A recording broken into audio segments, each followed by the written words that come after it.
এবার বলেন প্রত্যেক এলাকায় এলাকায় এমন সুদখোর আছে না নাই? ঘুষখোর আছে না নাই? সমাজে লম্বা লম্বা বাতিল আচার এমন হারামখোর সুদখোর আছে না নাই?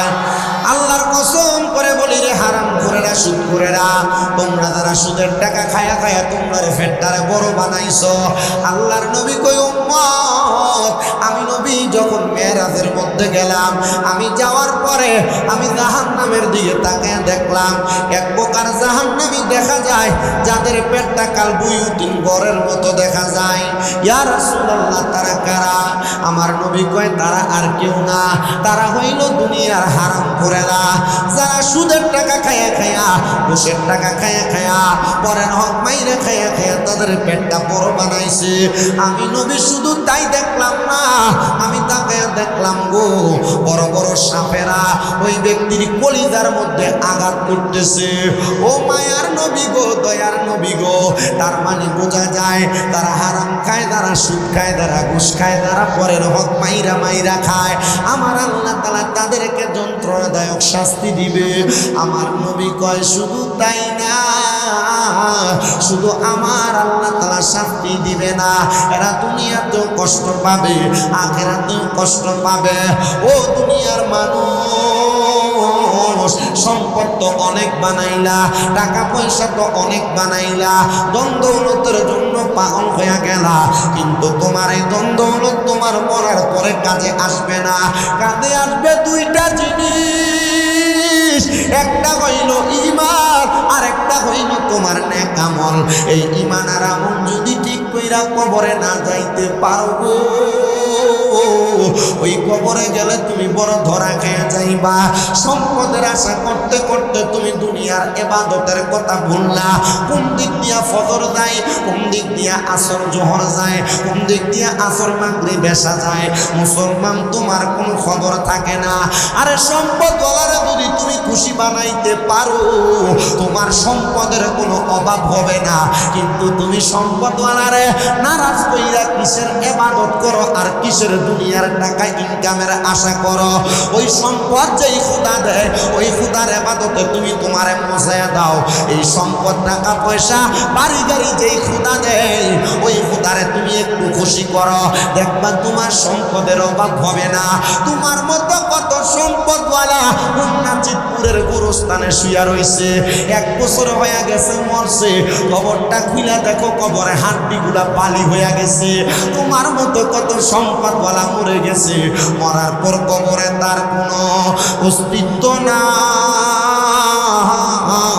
এই জন্য তোমার কাছে আবদার জানাই, দুনিয়ার সম্পদ অর্জনের পাশাপাশি আমার আল্লাহ তাআলার ইবাদত কইরা আখিরাতের সম্পদ অর্জন করা। এই জন্য আশিক বলে আরে চোখেরই পলকে তুমি হতে পারো লাগাসে, চিরতরে বন্ধ হবে তোমারই নিঃশ্বাসে, হবে এলান তোমারই নাম মসজিদের মাইকে, বলেন হবে এলান তোমারই নাম ইকে। বাড়িওয়ালা নাই রে বাড়ি, নাই রে দুনিয়াতে, বাড়িওয়ালা নাই রে বাড়ি। তোমার বয়ে থাকতো মানুষ ছিল বাহাদুরি, ভাবনি হাওয়ায় উড়া তুমি যে রঙিনী ঘুরি। সুতোয় টানে দিলে মালিক, সুতোয় টানে দিলে মালিক পারবে না থাকিতে, বাড়িওয়ালা নাই রে বাড়ি, নাই রে দুনিয়াতে, বাড়িওয়ালা নাই রে বাড়ি। বাড়ি গাড়ি মিল ফ্যাক্টরি টাকার পাহাড়, বিলাসিতায় কেটেছে জনম কতই অহংকার। বাড়ি গাড়ি মিল ফ্যাক্টরি টাকার পাহাড়, বিলাসিতায় কেটেছে জনম কতই অহংকার। দামি কাপড় ছেড়ে হবে, দামি কাপড় ছেড়ে হবে সাদা কাফন পরিতে, বাড়িওয়ালা নাই রে বাড়ি ইয়াতে, বাড়িওয়ালা নাই রে বাড়ি, নাই রে দুনিয়াতে। মুসলমান ও নবীর উম্মতের দলেরা, সম্পদের জন্য পাগল হয় না, দুনিয়ার বাড়ি গাড়ির জন্য পাগল হইও না। যেই মালিক সম্পদ দেয়, যেই মালিক বাড়ি দেয়, যেই মালিক টাকা পয়সা দেয়, ওই মালিকের জন্য পাগল হয়ে যাও। এবার আমার আল্লাহ তাআলা কোরআনুল কারীমে বলতেছে, ইয়া আইয়ুহাল্লাযীনা আমানু, ওহে যারা ঈমানদার, ইত্তাকুল্লাহ, তোমরা আমি আল্লাহকে ভয় করো। ওয়াল তানজুর নাফসুম মা কদ্দামাত লিগাদ, তোমাদের তাকানো উচিত তোমাদের পূর্ববর্তীদের দিকে, তারা তাদের আগে কি প্রেরণ করেছে। আল্লাহ আবার বলেন, ইত্তাকুল্লাহ, তোমরা আমি আল্লাহকে ভয় করো। ইন্নাল্লাহা খাবীরুম বিমা তা'মালুন, নিশ্চয়ই আমি আল্লাহ তাআলা বান্দার অন্তরের খবর সম্পর্কে জানি। ও আল্লাহ, আপনি তো আমাদের অন্তরের খবর জানেন, আপনি তো আমাদের মনের খবর জানেন। আল্লাহ আপনার কাছে জানতে চাই, আপনি মনের খবর যেহেতু জানেন, আপনি কেন আমাদের মনের আশা পূরণ করেন না? আমি জানি না আজকে পর্দার অন্তরালের কত মা বোনেরা তারার মনে কোন আশা নিয়ে জানি বসছে। আমি জানি না কোন মুরব্বী বাবারা কোন আশা নিয়ে বসছে, কিন্তু মুসলমান যত আশা নিয়ে বসেন না কেন, আপনারা বলেন আমার আল্লাহ চাইলে আমাদের প্রত্যেকের মনের আশা পূরণ করতে পারে কি পারে না? সম্পদ যেহেতু জুড়াইতেছেন, একটু আমার আল্লাহর ভয় কইরা জুড়াইতেন। এই সম্পদের হিসাব আল্লাহর কাছে দেওয়া লাগবে। বাড়ি একটা, বাড়ি দুইটা, বাড়ি তিনটা, জায়গা জমির কোনো অভাব নাই, দোকানের কোনো অভাব নাই, ব্যাংক ব্যালেন্সের কোনো অভাব নাই। প্রত্যেকটা বাড়ি, প্রত্যেকটা জায়গা, প্রত্যেকটা টাকার হিসাব দেওয়া লাগবে।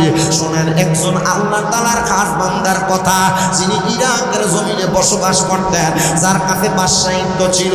ওই বাদশা ডাক দিয়া বলে, আমার কত প্রজা ছিল, তারা আমার কাছে আইসা বারবার সম্পদ কামনা করত, আর বলতো, ও বাদশা গো, আপনি আমাদেরকে সম্পদের ব্যবস্থা করে দেন, আমাদের বেতনটা একটু বাড়ায় দেন, যেন আমরা এই সম্পদ দিয়া বেশি বেশি ভালো খাইতে পারি, বেশি বেশি পড়তে পারি, সুন্দর বাড়ি বানাইতে পারি।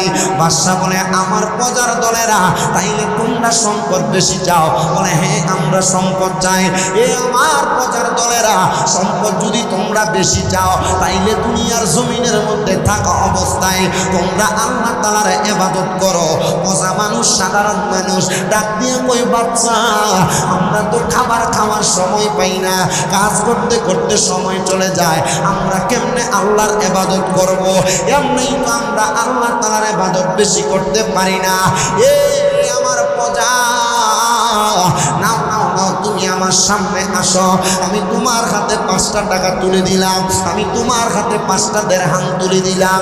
এবার ওই বাদশা ডাক দিয়ে আনলেন তার সেনাপতি প্রধানকে, তারে ডাক দিয়ে আইনে তার হাতে 500 দিরহাম দিলেন, দিয়া বলে, এ আমার প্রজা, এ আমার সেনাপতি, সেনাপতি তোমার দিলাম 500 দিরহাম, প্রজা তোমার হাতে দিলাম 5 দিরহাম, যাও তোমরা এটা নিয়ে বাড়িতে চলে যাও।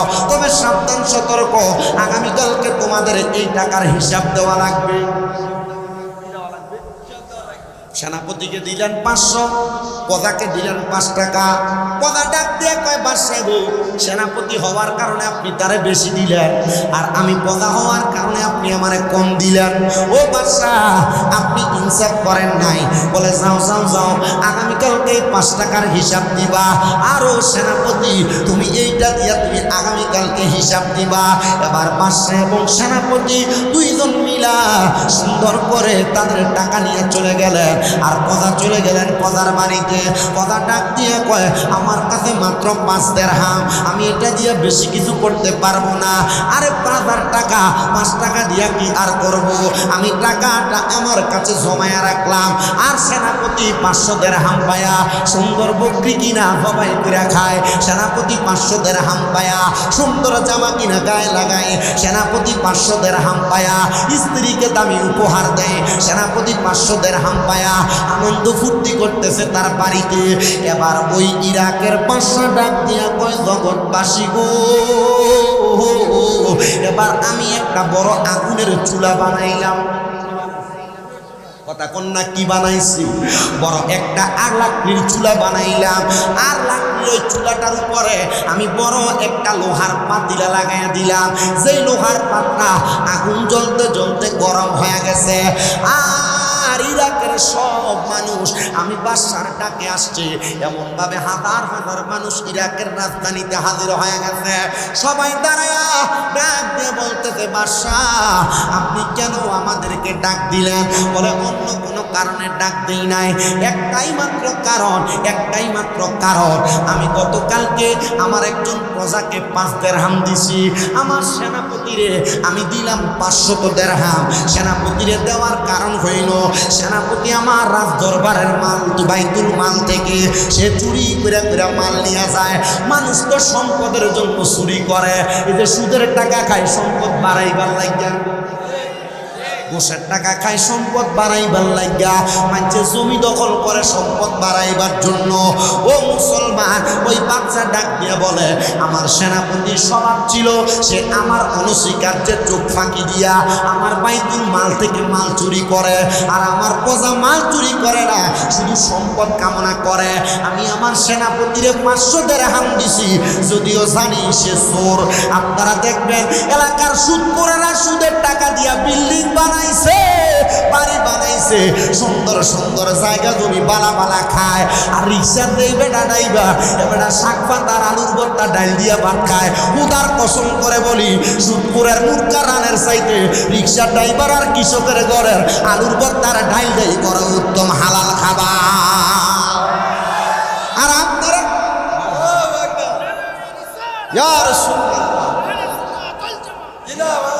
এবার রিক্সার ড্রাইভারে দাওয়াত দিলে তার বাড়িতে দাওয়াতে যায় না, তে গরিব মানুষ। কৃষকে দাওয়াত দিলে তার বাড়ির দাওয়াতে যায় না, গরিব মানুষ কি খাওয়াইবো? আর সুদখোর ঘুষখোর দাওয়াত দিলে তার দাওয়াতে আত্মহত্যা যায়। আর তুমি মানুষ না, তুমি মুনাফিক, তুমি মানবের মাঝে পার্থক্য করে সাধারণ মানুষকে সাধারণের কাতারে রাইখা হারামখোরের পক্ষে কথা বলেছ। ডান হাত তুলে বলেন ঠিক কিনা? যারা হারামখোরের পক্ষে এক কাপ চা খেয়ে কথা বলে, চা দোকানে বৈশা এক কাপ চায়ের কাছে বিক্রি হইয়া গরিবদের উপরে নির্যাতন করে, ওরা মানুষ না, মানুষ নামের জানোয়ার। তার হাত তুলে বলেন ঠিক না?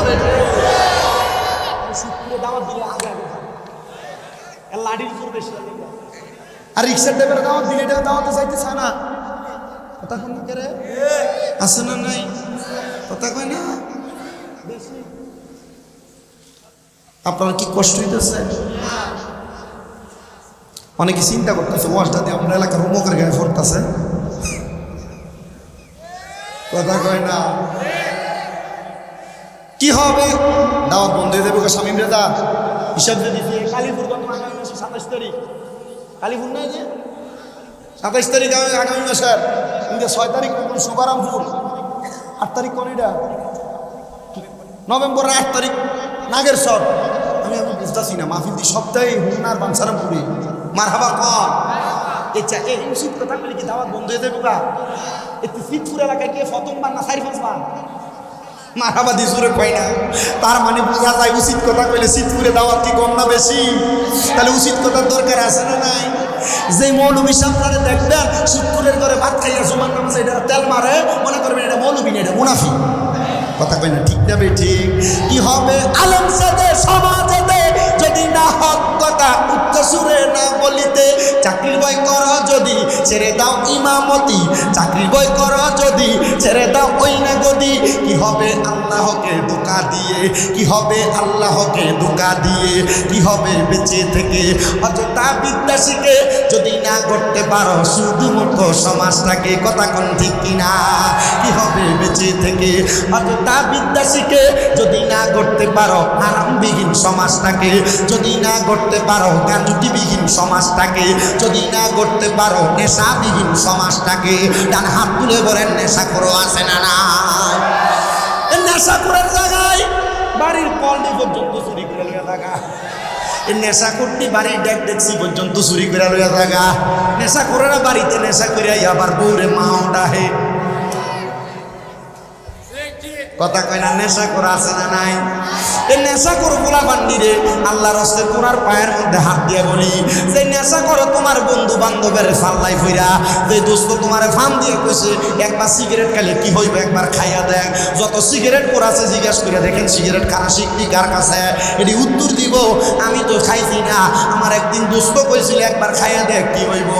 একবার খাইয়া দেখতে যাইয়া এখন এটা আমার সঙ্গী হয়ে গেছে। কথা কয় না, আছে না নাই? আব্বাজি, আল্লাহর নবী বলছেন যদি তোমরা জাহান্নামী মানুষ দেখতে চাও তাদের দিকে তাকাও। ইয়া রাসূলুল্লাহ, কারা? বলে যাদের মুখের ভিতরে আগুন দেখা যায়। আচ্ছা আপনারা কোন তো হুজুর, ও ফির ভাই, আপনি কোন তো কারা মুখের ভিতরে আগুনটা থাকে? যদি বিড়ি খু, যদি সিগারেট খু।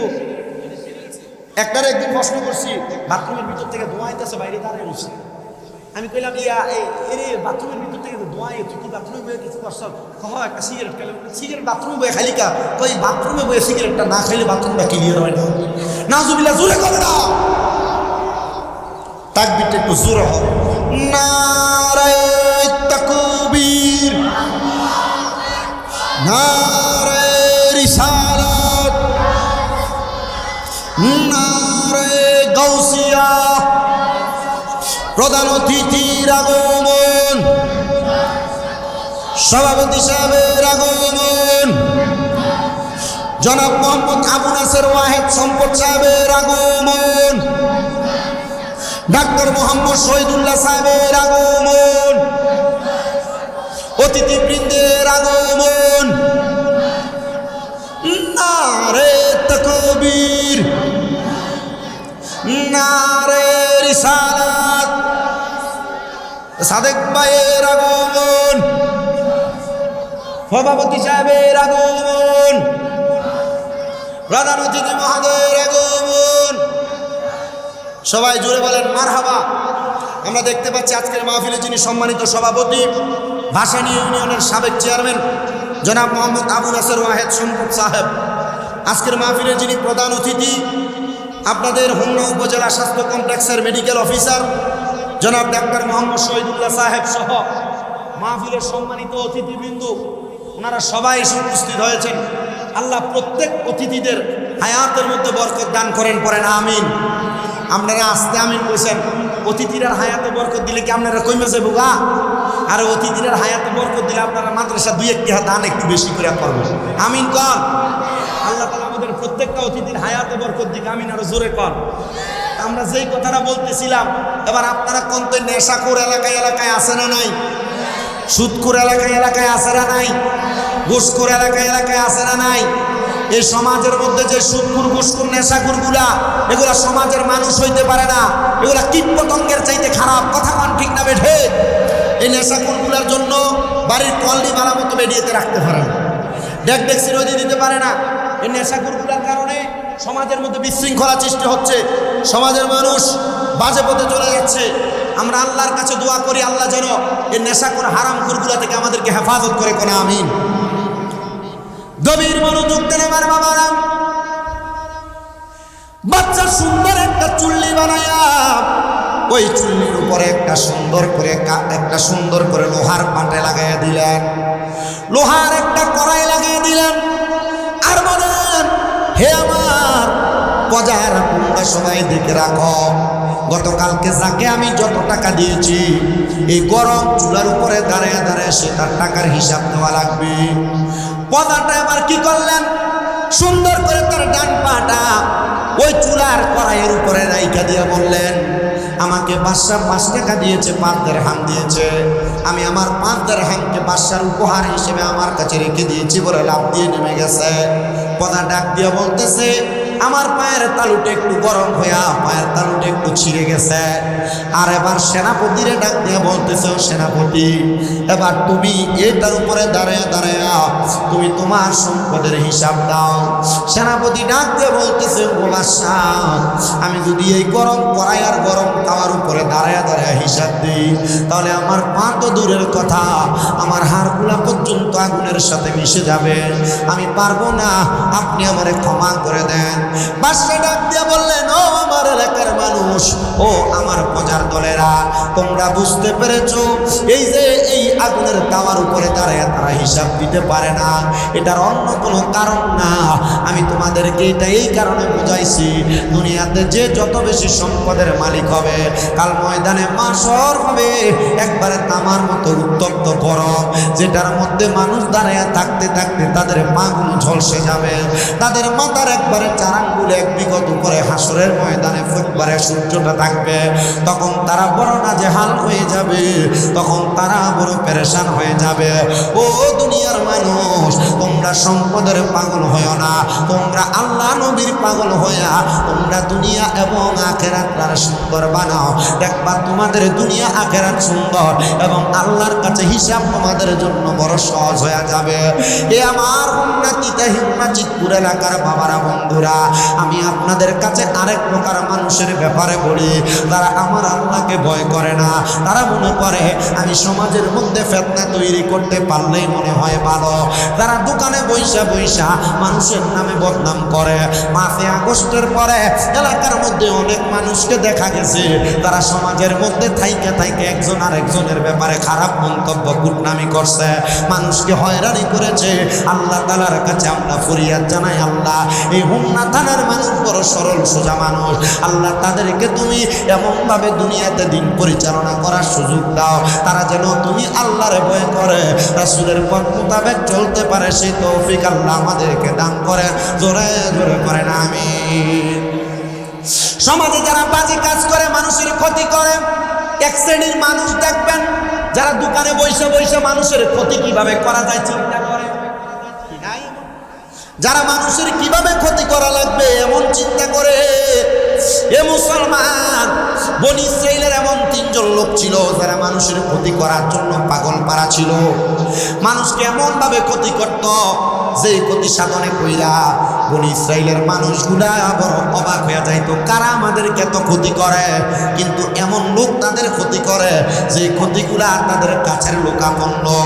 কিন্তু ওই 3 ব্যক্তি বলেন, আমরা পরবর্তী সময় মানুষের ক্ষতি করার যখন চেষ্টা করতে লাগলাম, আমরা তাকে দেখলাম মানুষ আমাদের ক্ষতির কারণগুলো যাই না ফেলে, তখন তারা আমরা ক্ষতি করার আগে সতর্ক হয়ে যায়, সাবধান হয়ে যায়। আপনাকে আমার কথা বুঝতেছেন? বনি ইসরাইলের 3 ব্যক্তি মানুষের ক্ষতি করত, কিন্তু সর্বশেষ তারা যখন ক্ষতি করার জন্য যাইতো, মানুষ আগে থেকে সাবধান হয়ে যেত। তারা চিন্তা করলো, তারা জানতে পারে কিভাবে আমরা যে তাদের ক্ষতি করবো। এই কথা চিন্তা কইরা তারা বললো, চলো আমরা ক্ষতি করার যে প্ল্যানটা করি, রোডম্যাপটা করি, আমরা এটা এই এলাকা থেকে অন্য এলাকায় যাইয়া সেখানে ফন্দি করে তারপরে এই এলাকার মানুষকে ক্ষতি করি। আচ্ছা বলেন, মানুষের ক্ষতি করা এটা কি ভালো কাজ? জোরে বলেন। সাবেক চেয়ারম্যান না আপনি না, এই যে চেয়ারম্যান হয় মানুষের লাভের জন্য না লসের জন্য? কিন্তু এই লাভ করাইতে যাইয়া এক পক্ষের ক্ষতি হয় না, এক পক্ষের ক্ষতি হয়। বিচারে একজন ঠগে, একজন জিতে, কারণ ঠকিন্নার ভোটটাকে চেয়ারম্যান দেয় আপনি মনে করেন? আমি জীবনে বিশ্বাস করি না। এ চিন্তা করে এর দোষ, চেয়ারম্যান যদি তার হক কইয়া যদি তারা জিতিয়ে দিত, চেয়ারম্যানের ভোটটা কথা কয় না। কিন্তু না, চেয়ারম্যান যদি উচিত বিচার না করে, আল্লাহর নবী বলে কাল হাসরের ময়দানে 7 প্রকার ব্যক্তি আমার ছায়া তলে থাকবে, লাওয়ায়ে হামদের পতাকার নিচে থাকবে। এর মধ্যে 1 নম্বর ইমামুল আদল, যারা ন্যায় বিচার করে। চেয়ারম্যান যদি ন্যায় বিচার না করে আল্লাহর ওই পতাকার নিচে থাকতে পারবো? তো চেয়ারম্যান সাহেবরা এই ন্যায় বিচারটা কইরা দেয়। কিন্তু আমরা সমাজের মানুষ এই ন্যায় বিচারটা পছন্দ করে না, যেটা তলে গিয়ে 100 টাকা আর 1000 টাকা খাইয়া বিচার ঘুরিয়ে দেয়, এটার মধ্যে কথা বলে, এরা মুনাফিক, এরা বেঈমান। কথা বলেন না, ঠিক না বেঠে? চা খাইয়া বিচার করবে, সাবধান, সতর্ক। বনি ইসরাইলের 3 ব্যক্তি কি করলেন? পাহাড়ের গুহার মধ্যে ঢুইকা তারা এবার মানুষের ক্ষতি করার জন্য প্ল্যান করতে লাগলেন, বুদ্ধি করতে লাগলেন। আর আমার আল্লাহ কয়, আমি আল্লাহ তাআলার কুদরতের খেলা কেউ বোঝে না। আল্লাহ কয়, এই 3 বান্দা, তোমরা যেহেতু মানুষের ক্ষতি করার জন্য চেষ্টা করলা, আল্লাহ তাআলা কুদরতিভাবে ওই পাহাড়ের গুহার মুখের ভিতরে 3টা পাথর আইনা ফালাইয়া দিছে। আর এই 3 জন খারাপ মানুষ চিন্তা করে, যেহেতু পাথর আইনা ফালাইয়া দিছে, আমরা মনে হয় এখান থেকে বের হতে পারবো না। 1 দিন 2 দিন করে অনেক দিন পর্যন্ত গুহার মধ্যে আটকে আছে, কিন্তু গুহা থেকে বের হতে পারতেছে না। এবার ওই 3 ব্যক্তি ডাক দিয়ে বলে, আল্লাহ যদি আমাদেরকে না বাঁচায়, এই গুহা থেকে আমাদেরকে আর কেউ বাঁচাইতে পারবে না। আসুনি রে কোনো মানুষ, চলো আমরা আল্লাহ তাআলার কাছে আমাদের কোনো ভালো কাজের উসিলা দিয়া দোয়া করি। এবার একজন ডাক দিয়ে বলে, আমার কোনো ভালো কাজ নাই, আমার একটা ভালো কাজ আছে। বলে, কোন ভালো কাজ আছে বলো না? বলে, আমার বাড়িতে একজন ব্যক্তি সারাদিন 1 মাস পর্যন্ত চাকরি করেছে, এবার আমাকে 1 মাস 2 মাস 3 মাস পর্যন্ত চালগুলো আমার কাছে, দেখবেন চাল 2-3 মাস থাকলে চালের মধ্যে পোকা ধরে, কেরি পোকা।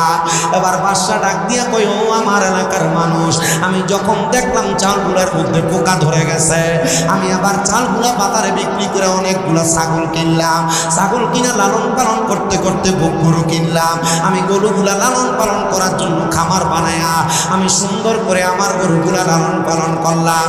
এমন এক সময় ওই কাজের লোক আইসা বলে, হুজুর আমার চালগুলো আমারে ফেরত দেন। আমি তখন তার জবাব দিয়েছি, এই আমার সেনাপতি, এই আমার কাজের লোক, এই যে গরুর খামার দেখতে পাও, এই খামারের গরু সহ এগুলা তুমি নিয়ে যাও।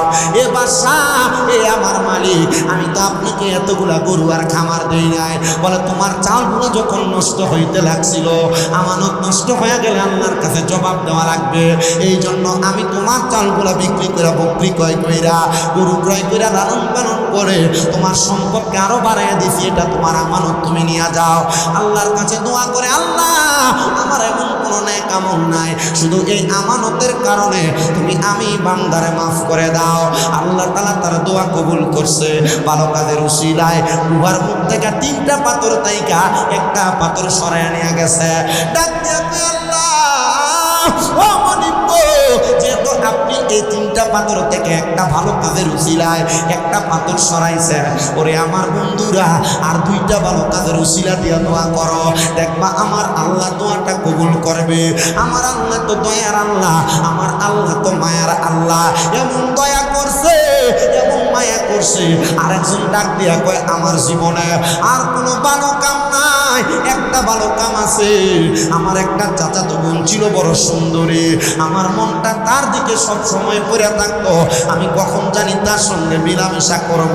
ও পোলাপান, তোমার চোখের সৌন্দর্যের কারণে তোমরা যারা জিনা ব্যভিচার করো, বড় নারীর দিকে তাকাও, অন্য মেয়েদের দিকে তাকায় তাকে সময় নষ্ট করো, মনে রাখবা জিনা করার কারণে তোমার এই লজ্জাস্থানের মধ্যে আমার আল্লাহ তাআলা গরম লোহার রড লাগায় দিবে, তোমার লজ্জাস্থানের মধ্যে পাথর ঝুলন্ত অবস্থায় রাখবে, পচে পচে পড়বে। এই জন্য তোমরা জিনা ব্যভিচার কইরো না, অবৈধ সম্পর্কে লিপ্ত হয় না, আমার আল্লাহ তাআলা তোমারে কোনোদিন মাফ করবে না। এ মুসলমান, বনি ইসরাইলের ওই ব্যক্তি ডাক দিয়ে কয়, জগতের মানুষ রে, আমার চাচাতো বোনটার প্রতি আমার বড় আকর্ষণ ছিল, আমার মনটা চাইছে আমি যদি আমার চাচাতো বোনটার একটা রাত্রের জন্য পাইতাম, আমি তার সঙ্গে আদর সোহাগে সময় কাটাইতাম। ও আল্লাহ, আমার একটু সুযোগ করে দেন না। আর আমি ডাক দিয়ে বললাম, আল্লাহ রে, এমন টাইমে দেখলাম আমার ঘরের সামনে আমার চাচাতো বোন এসে দাঁড়ায় রইছে। আমার ডাক দিয়ে কয়, ভাই আমার 100 দিরহাম ধার লাগবে, হাওলাত লাগবে, দেন না গো, আমারে আপনি 100 দিরহাম দেন। আমি আমার চাচাতো বোনকে প্রস্তাব করলাম, এ চাচাতো বোন, আমি তোমার 100 দিরহাম দিতে রাজি। বলে, কোন শর্তে? বলে, যদি তোমার দেহটাকে আমাকে ভোগ করতে দাও। যদি তোমার দেহটা 100 দিরহামের কারণে আমার ভোগ করতে দাও। চাচাতো বোন ডাক দিয়ে কই, ভাইজান আপনি যদি চান ভোগ করতে পারবেন, তবে আপনি এখন আমার 100 দিরহাম দিয়ে আমার বিপদটা সারাইয়া দেন। এবার চাচাতো বোনের কথাটা শুই না, ভাইজান 100 দিরহাম দিয়া দিলা। পরের দিন রাত্রবেলা আমার চাচাতো বোন আমার ঘরে আসছে, আমি তারে দইরা আমার খাটের উপর যখন তার সঙ্গে অবৈধ মেলামেশা করার জন্য সম্পর্কে লিপ্ত হব, এমন টাইমে আমি তাকে দেখলাম আমার চাচাতো বোনের চোখ দিয়া পানি পড়তেছে। আমি জিজ্ঞাসা করলাম, বোন তুমি কেন এমন ভাবে কান্না করো? আমার বোনটা আমার ডাক দিয়ে কয়, ভাই আমি কান্না করার অন্য কোনো কারণ না, বাইরে তোমার কাছে আল্লাহর দোহাই দিয়ে বলি, তুমি আমার ইজ্জতটারে নষ্ট কইরো না, আমার আল্লাহ তাআলারে ভয় করো। আমি ওই দিন আল্লাহরে ভয় কইরা আমার চাচাতো বোনের ইজ্জতটাকে আমি রক্ষা করে তারে ছেড়ে দিয়েছি। ও আল্লাহ, আমার জীবনে আর কোনো ভালো কাম নাই, এই ভালো কামটার উসিলায় তুমি আমারে মাফ করে দাও। আমার আল্লাহ দোয়া কবুল কইরা বনি ইসরাইলের ওই 3 জন বাজে ব্যক্তির গুহার সামনে তাইগা 2 নাম্বার পাথরটারে সরাইয়া নিয়ে গেছে। এবার 2 জন ডাক দিয়া কই, দেখছস নি রে, ভালো কাজের উসিলা দিয়া দোয়া করলে আল্লাহ দোয়া কবুল করে। ও আল্লাহ, আল্লাহ গো। আরেকজন ডাক দিয়া কয়, আমার সম্পদ না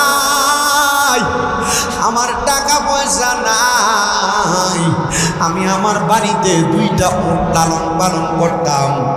আমি 2টা উট লালন পালনের মধ্যে একটা মান্দা উট আর একটা মেন্ডি উট। মেয়ে যেই উটটা, ওই উটটা থেকে দুধ দহন কইরা আমি আগে আমার আম্মা জানলে দুধটা পান করাইতাম। এরপর আমার ছোট একটা বাচ্চা তারে পান করাইতাম।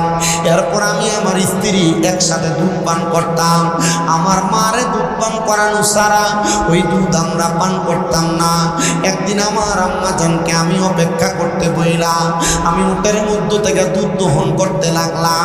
দুধ দহন কইরা গরম করে আমার মার কাছে আনতে আনতে আমি তাকে দেখলাম আমার মা ঘুমায় গেছে। আমি আমার মারে ঘুমন্ত অবস্থায় দেখা আমি আমার ছোট বাচ্চাটারে দুধ দেই নাই। সারা রাত্র আমার বাচ্চাটা কান্না করেছে। আমার মা যখন সকালবেলা ঘুম থেকে জাগ্রত হয়েছে, আমি আমার মারে দুধটা পান করাইলাম। ডাক দিয়ে বললাম, মা গো, এই নেন আপনি দুধ পান করেন। আমার মা দুধ পান করার পরে আমি আমার ছোট বাচ্চাটারে পান করাইছি, আমার স্ত্রীরে পান করাইছি। তারপর আমি দুধটা পান করছি।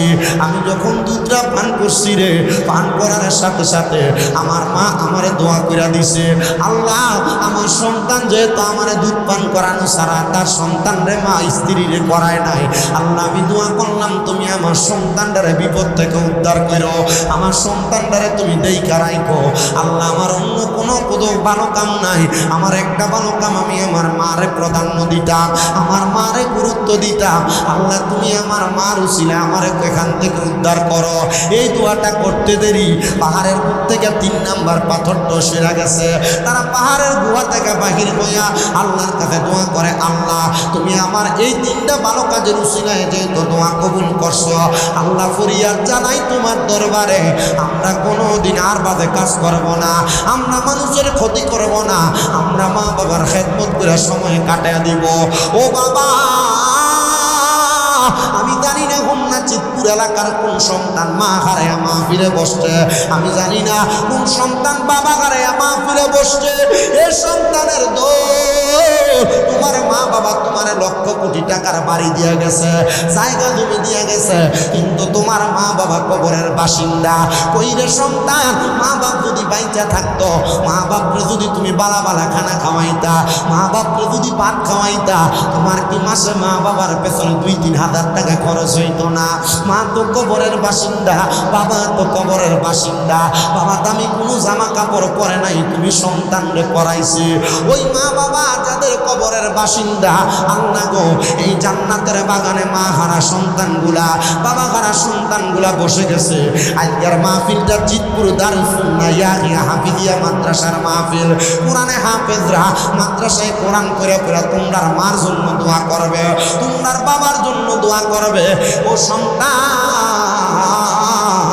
তোমার মা বাবা তোমার লাখ লাখ টাকার ক্ষেতের জায়গা বাড়ির জায়গা দিয়া গেছে, আসুনিরে একটা সন্তান এই জিতপুর দারুস সুন্নাহ ইয়াহিয়া হাফিজিয়া মাদ্রাসার জন্য 50,000 টাকা আল্লাহর হস্তে দান করে দিয়া যাইবা।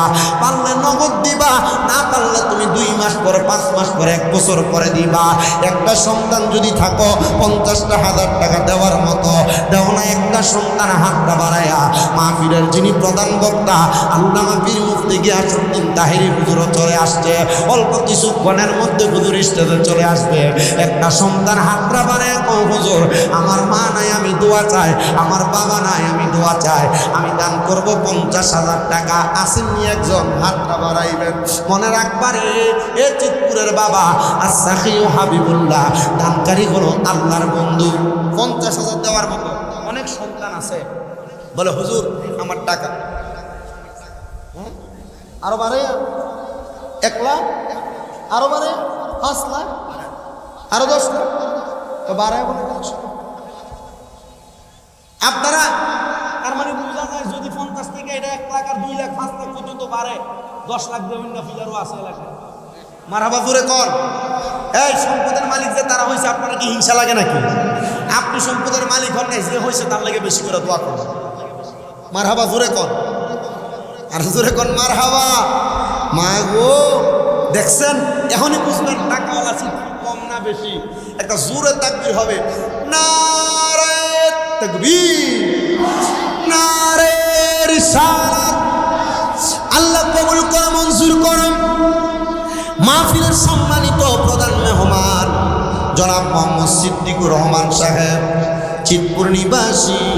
উনি মাদ্রাসার জন্য দান করবে 5 টন রড।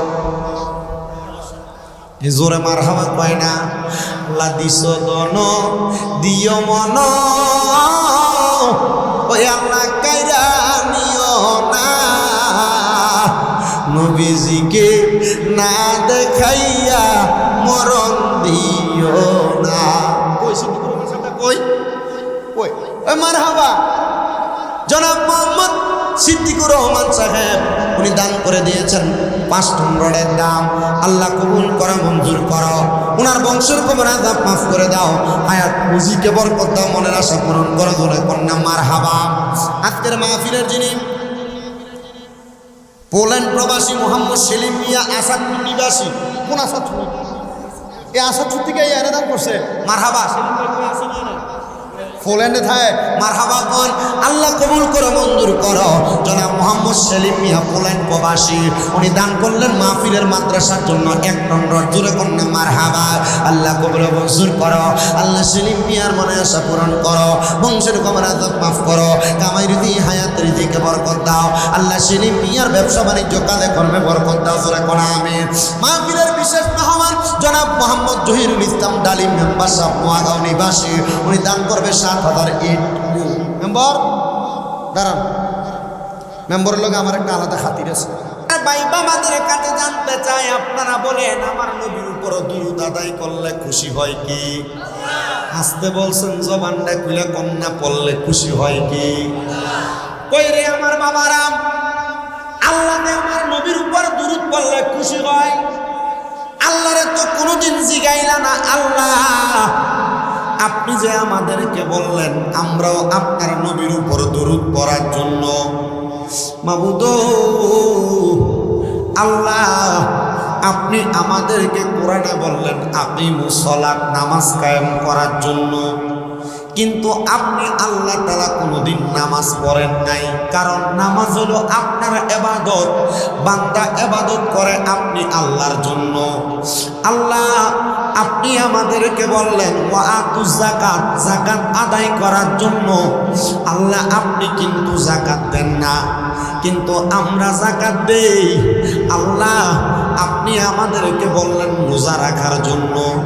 আল্লাহ আপনি নিজে রোজা রাখেন না, কিন্তু বান্দাদেরকে রোজা রাখতে বললেন। আল্লাহ যেহেতু আপনি নামাজ পড়েন না, রোজা রাখেন না, যাকাতও দেন না, কিন্তু আমাদেরকে আপনি নামাজ, রোজা, হজ, যাকাতের কথা বললেন। আমার আল্লাহর কাছে যদি প্রশ্ন করি, আল্লাহ ও আল্লাহ, আপনি নামাজও পড়েন না, হজও করেন না, যাকাতও দেন না, দান সদকা এগুলো বান্দাদেরকে দিয়ে করান। আল্লাহ আমাদেরকে এত ইবাদতের কথা বললেন, কিন্তু আপনি আল্লাহ কি করেন? আমার আল্লাহ ডাক দিয়া কয় বান্দা, আমি আমার আল্লাহ ডাক দিয়া কয় বান্দা, ইন্নাল্লাহা, নিশ্চয় আমি আল্লাহ, ও মালাইকাতাহু, আমার অসংখ্য ফেরেশতাদেরকে নিয়া, ইউসাল্লুনা আলান নবী, আমার নবীর উপর দুরূদ আদায় করি। আরে দুরূদের পাগল হইলে করবে নবী পার, বলেন দুরূদের পাগল হইলে করবে নবী পার। আল্লাহুম্মা সাল্লি আলা, পরবারে বার বলেন আল্লাহুম্মা। আইরে দুরূদের পাগল হইলে করবে নবী পার, বলেন দুরূদের পাগল হইলে করবে নবী পার। আল্লাহুম্মা সাল্লি আলা, পরবারে বার। আইরে নবীর দরুদ পড়ে যারা, আরে সাচ্চা ইমানদার তারা, বলেন নবীর দরুদ পড়ে যারা, আরে সাচ্চা ইমানদার তারা। আরে অহরহ পর দুরূদ, অহরহ পর দুরূদ নবী মুস্তাফার। আল্লাহুম্মা সাল্লি আলা, পরবারে বার বলেন দুরূদের পাগল হইলে করবে নবী পার, বলেন দুরূদের পাগল পাগল হইলে করবে নবী পার। আল্লাহুম্মা সাল্লি আলা পরবারে বার বলেন আল্লাহুম্মা সাল্লি আলা। নবীর দরুদ পড়লে আসে কান্দন, আমার স্বয়ং আল্লাহ খুশি জীবন। নবীর দরুদ পড়লে উম্মতিগণ, আমার স্বয়ং আল্লাহ খুশি জীবন। হায়রে তাই তো সবাই দরুদ পড়ো, তাই তো সবাই দরুদ পড়ো নবী মুস্তাফার। আল্লাহুম্মা সাল্লি আলা পড়ো বারে বার বলেন আল্লাহুম্মা সাল্লি আলা। আমার ভাইরা বাবারা বন্ধুরা, আমার আল্লাহ কয় আমি নামাজও পড়ি না, রোজা রাখি না, আমার বান্দাদেরকে বললাম বান্দা আমার অসংখ্য ফেরেশতাদেরকে নিয়া আমি আল্লাহ আমার মদিনার কামলিওয়ালা নবীর উপর দরুদ আদায় করি। মাবুদ আপনি তো নবীর উপর দরুদ আদায় করেন, আপনি বলেন না আমরা বান্দারা কি করব? আল্লাহ কয় ইয়া আইয়ুহাল্লাযীনা আমানু, ওহে যারা ঈমানদার আছো, আমার আল্লাহ এই আয়াতের মধ্যে কোনো মসজিদের ইমাম সাহেবকে ডাক দেয় না, কারণ আমার আল্লাহ জানে মসজিদের ইমাম সাহেবরা মিম্বরে বয়া বয়া আমার নবীর সালাতু সালামের বিরোধিতা করে। আপনারা বলেন বর্তমান সমাজে এমন আলেম নামের জালেমও আছে না নাই? আমার নবীর নামের শব্দটার পাশে দিয়ে কত সুন্দর, নবী শব্দের অর্থ বার্তা বাহক, আর মৌলবী কয় নবী সাংবাদিক। মৌলবী এখন আরবি শাব্দিক অর্থ জানে না, কথা কোন ঠিক কি না?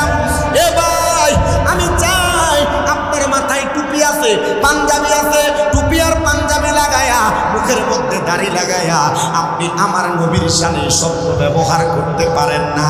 আপনাদের হোমনা থানার গৌরব মাওলানা শহীদুল্লাহ বাহাদুর চ্যালেঞ্জ করছিল, যদি কলিজা থাকে নবীকে সাংবাদিক প্রমাণ করে দেখাইতে। ও বাবা শিয়া এমনি লেজ গুলায় পাঠায়, এমন ঠিক লেজ গুটাইয়া পালাইছে মৌলবীর দলেরা, কারণ তারাও জানে মাথা ঠিক না থাকার কারণে জেলে থাইকা থাইকা ডাইল ভাত পানি ভাত খাইয়া খাইয়া মাথা বরবাদ হইছে। এই জন্য নবী শব্দের অর্থ বার্তা বাহক না কইয়া আমার নবীর সাংবাদিক কয়, এমন বেয়াদব বক্তা বাংলাদেশে আপনি কথা কোন ঠিক কিনা? আবার গতকালকে দেখলাম বলতেছে আল্লাহকে সর্বশক্তিমান বলা যাবে না। আরে মৌলবী বলে কি আল্লাহকে সর্বশক্তিমান বলবো না, কাকে বলবো? কারণ আল্লাহ তো ইন্নাল্লাহা আলা কুল্লি শাইইন কাদির, আল্লাহই তো সর্বশক্তিমান। মৌলবী কয় আল্লাহকে সর্বশক্তিমান বললে শিরক হবে। এই মৌলবী সাহেব আমি তোমাকে বলবো নবীর সাথে বেয়াদবি করলা, তোমার দলের কোনো ব্যক্তি তোমার কিছু বলে নাই, এটা তোমাদের বিষয়, কিন্তু স্বয়ং আল্লাহ যার ব্যাপারে মন্তব্য করতে সতর্কতা অবলম্বন করা লাগে ওই আল্লাহরে সর্বশক্তিমান বলা যাবে না। বইলা তুমি আমার আল্লাহ তাআলার একটা মর্তবা, আল্লাহ তাআলার একটা শান, আল্লাহ তাআলার একটা অধিকার, আল্লাহ তাআলার একটা পাওয়ারকে অস্বীকার করছো। আমি বলবো যে মৌলবী আল্লাহকে সর্বশক্তিমান বলা যাবে না বলছে, এই মৌলবীর ঈমান নাই, মৌলবী কাফের। এই কথা বলেন না ঠিক কিনা? আল্লাহ যেন আমরা মুসলমানদের জবান থেকে এমন কোনো কথা না আনে, আমিন বলেন। আরে আমি স্বামী বলবো মাঝে মাঝে বিভিন্ন রকমের কথা বলার কারণে সোশ্যাল মিডিয়ার মাধ্যমে আমার বদনাম হয়ে যায়। আমি আমার আল্লাহরে কই, আল্লাহ আপনি না বলেছেন লাকাদ খালাকনাল ইনসানা ফি আহসানি তাকওয়িম, উত্তম সুরত দিয়া মানুষকে বানাইছেন, আবার আপনি বলতেছেন ইন্নাল ইনসানা লাফি খুসর, সকল মানুষ ক্ষতিগ্রস্ত। আল্লাহ আমি মানুষ, আমার ভুল হইব, আমি এখন ভুল করি, আগেও ভুল করছি, ভবিষ্যতেও ভুল করব। আল্লাহ এই ভুলগুলা করার পরেও আপনি আমার ভুল থেকে বাঁচাইয়েন। কিন্তু যে মৌলবীরা আল্লাহরে সর্বশক্তিমান মানে না, আল্লাহ আমরারে সেই মৌলবীর মতো বানাইয়েন না। আল্লাহ যে মৌলবী নবীরে সাংবাদিক কয়, আল্লাহ আমরারে সেই মৌলবীর মতো বানাইয়েন না। আমার আল্লাহরে আমরা এত ভালোবাসি, আমরার নবীরে আমরা এত ভালোবাসি, নবীর শান শৌকতে নবীর ইজ্জতে যদি আঘাত আসে আমরা সুন্নি মুসলমান মানতে পারি না। কথা কন না ঠিক কিনা? আল্লাহ কয় ইন্নাল্লাহ, আল্লাহ বলে ইয়া আইয়ুহাল্লাযীনা আমানু, ওহে যারা ঈমানদার। আল্লাহ কোনো মুশরিককে ডাক দেয় না, আল্লাহ কোনো মুনাফিককে ডাক দেয় না, কারণ মুনাফিক কথায় কথায় মিথ্যা কথা বলে, কথা কন। এই জন্য আমার আল্লাহ বলেন ইয়া আইয়ুহাল্লাযীনা আমানু, ওহে যারা ঈমানদার, সাল্লু আলাইহি, তোমরা ওই নবীর উপর দরুদ আদায় করো। জোরে কোন সুবহানাল্লাহ।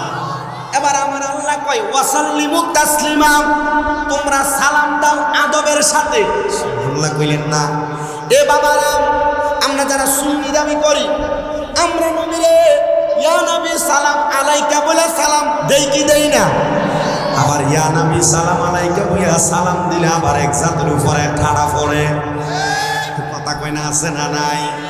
এ ভাই বাবারা, আল্লাহ কোরআনে কয় ওয়াসাল্লিমু তাসলিমা, তোমরা সালাম দাও আদবের সাথে। সুবহানাল্লাহ কইলেন না? আল্লাহ কয় সালাম দাও আদবের সাথে। ও আল্লাহ, কেমনে সালাম দিলে আদব হইব আপনার কাছে জানতে চাই। বন্ধুরে, আমরা এমন অপবাদ দেয়, বলে সুন্নিরা নবীরে এমন ভাবে সালাম দেয়, সালাম দিতে দিতে নাকি আল্লাহর উপরে উড়ায়। না রে বাবা না, আমার নবীরে দাঁড়ায় সালাম দিলে আল্লাহর উপর ওঠে না। যদি তোমার মন চায় পায়ের তলাতে তুমি 10 মিনিটটা 2টা বাঁশ বাইন্ধো, তুমি নবীরে সালাম দাও, এটা আল্লাহর উপরে উঠবে না। আমার আল্লাহ কয় বন্ধু নবী আমার, আমি আল্লাহ তাআলা ওয়ারাফানা লাকা যিকরাকে অন্তর্ভুক্ত কইরা আপনি নবীর সম্মান, আপনি নবীর ইজ্জত বাড়াইয়া দিছি, দুনিয়ার কোনো মানুষ কমাইতে পারবে না। আমরা সুন্নিরা নবীরে দাঁড়ায়া দাঁড়ায়া সালাম দেই তাজিমের সাথে। আমার আল্লাহ তাআলা এই জন্য আমাদেরকে নবীর প্রেমিক হিসেবে কবুল করবে। আমরা বিশ্বাস, নবীরে দাঁড়ায়া সালাতু সালাম দেওয়ার কারণে, ইয়া নবী সালাম আলাইকা বলার কারণে, আমরা যখন বিসমিল্লাহি ওয়া আলা মিল্লাতি রাসূলিল্লাহ বলে কবরে শুয়াইব, আমার দয়াল নবী আমরার কোলে নিয়া নিব। জবান খুলে জোরে জোরে কোন সুবহানাল্লাহ। আরে ওই কবরে নূরের নবী আইব রে, বলে ওই কবরে আইব রে, ও প্রাণের মুর্শিদ রে, তুমি ধীরে ধীরে ফিরে ফিরে চাইও রে, তোমায় ডাক দিলে বলার প্রাণে চাইও রে, তোমায় ডাক দিলে শেখের দিকে চাই। হে ও প্রাণের মুর্শিদ রে, তুমি ধীরে ধীরে ফিরে ফিরে চাইও রে, লাল বলো নীল বলো কত রঙের শাড়ি, শেষ বিদায়ে পরাই দিব সাদা মার্কিন শাড়ি। হাইরে যাইবার বেলা মায়ার নবী আইও রে, বলেন যাইবার বেলা মায়ার নবী আইও রে, ও প্রাণের মুর্শিদ রে, তুমি ধীরে ধীরে ফিরে চাইও রে। হাইরে আমরার বিয়ার জাতিরি আমরা 4 জনারে দেখিয়ে, আমদার ঘরে নামাই দিয়া দিব আমায় ফাঁকি। হাইরে ওই কবরে নূরের নবী আইব রে, বলেন ওই কবরে নূরের নবী আই। হে ও প্রাণের মুর্শিদ রে, তুমি ধীরে ধীরে ফিরে ফিরে চাইও রে। হায়রে আম পাতায় জাম পাতায় কত পানি ঝরে, শেষ বিদায়ের গোসল দিব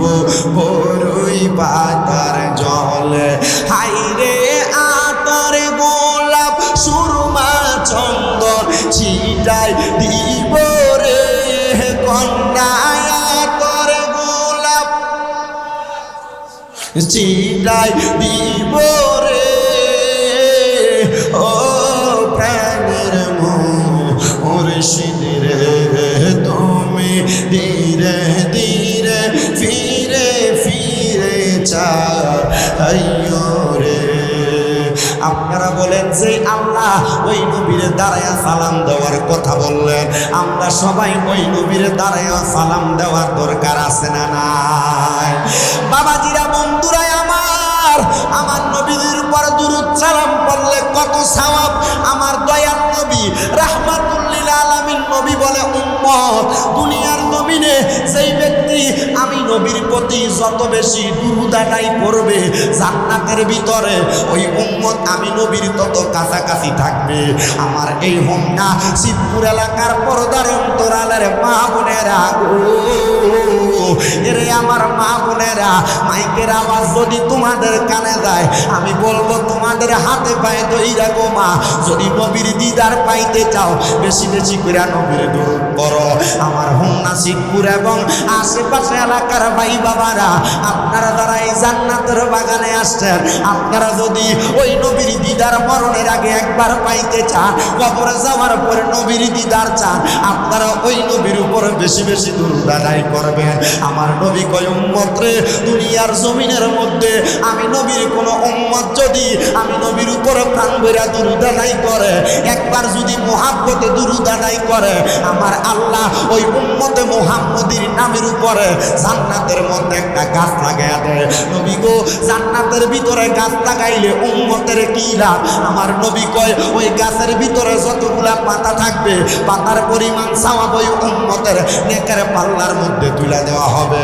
আমার নবী শুধু এই কথা বলে কেন্দ্র হয় নাই, আমার নবী কই, উম্মত দুনিয়ার জমিনের মধ্যে বৈশা আমি নবীর কোন উম্মত যদি আমি নবীর প্রতি দুরূদ আদায় করে, আল্লাহ তাআলার অসংখ্য ফেরেশতারা আমি নবীর উপরে দুরূদ পড়া দুরূদ পড়ে আমি নবীর রওজা মুবারকে পৌঁছায়। কিন্তু মুসলমান ইমামরা এই হাদিসটা শোনার পরে আমার অনেক ভাইয়েরা বলে, নবীর উপরে দুরূদ আদায় করলে ফেরেশতা নবীর দরবারে দুরূদ পৌঁছায়, তাইলে নবী কেমনে সুন্নিরার মাহফিলে আসে, নবী কেমনে হাজির হয়? তার কাছে বলবা এটা সব উম্মতের বেলায়। কিন্তু আমার নবী আরেকটা হাদিসে মুবারক হয়, আমার নবী ডাক দিয়া কয়, উম্মত আমি নবীর কোন উম্মত যদি মুহাব্বত নিয়ে আমি নবীর উপর দুরূদ আদায় করে, ওই উম্মত কোন জায়গায় বসে আমি নবীর প্রতি দুরূদ পড়ে, আমি নবী সেই জায়গা চিনি।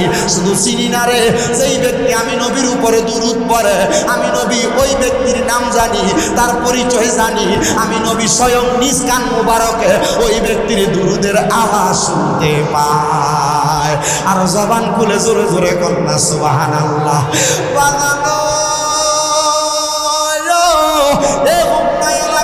চিতপুর এলাকার আশেপাশে এলাকার ভাই বাবারা, বন্ধুরা, যদি নবীর প্রতি দুরূদ আদায় করলে নবীর দিদার পাওয়া যায়, নবীর সুপারিশ পাওয়া যায়।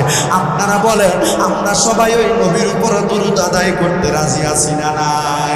কারা কারা রাজি আছি? ডান হাত তুলে আমার আল্লাহরে দেখায়, আল্লাহ যেন কবুল করে। ধরে কোনা আমি সবাই মুহাব্বতে দুরূদ করেন, আল্লাহ হুম্মা সাল্লি লা মুহাম্মাদ ওয়া আলা। কেমন আছে মুহাম্মাদ ওয়া আলা?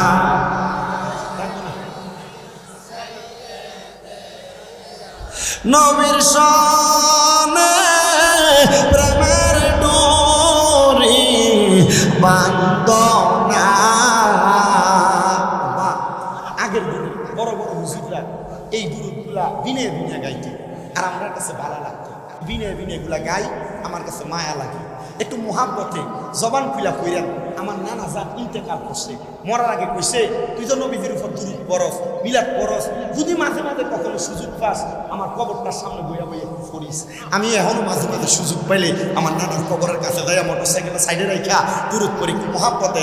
আরে নবীর শানে প্রেমের ডোরি মন বান্ধ না, শয়নে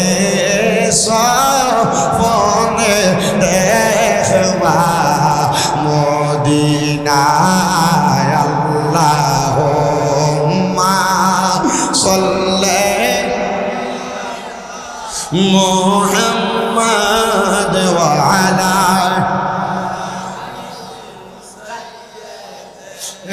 না মুহাম্মদ কান্দায়ো না কান্দায়ো না আমার নবীরে কোনা কান্দায়ো নাই আমার নবীরে নবীরে কাঁদ দাইলে কাঁদবা আসরে আল্লাহ